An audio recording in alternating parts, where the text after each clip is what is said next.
Nandyan si Lola, nagbibigay ng babala. Ikaw ay makinig, wag nang mag-alala. Hi, hello. So, Pastor Ronalyn. So, ngayon is Sunday. Kaya may Happy Meal after Sunday School po tayo. Okay, so, okay,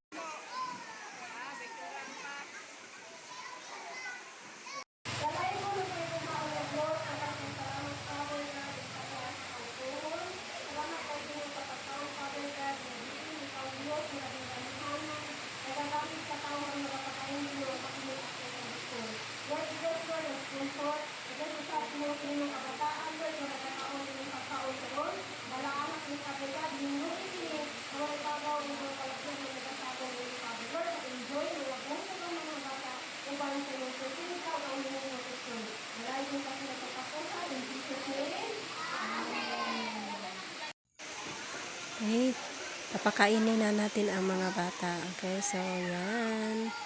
Thank you so much sa mga nanay na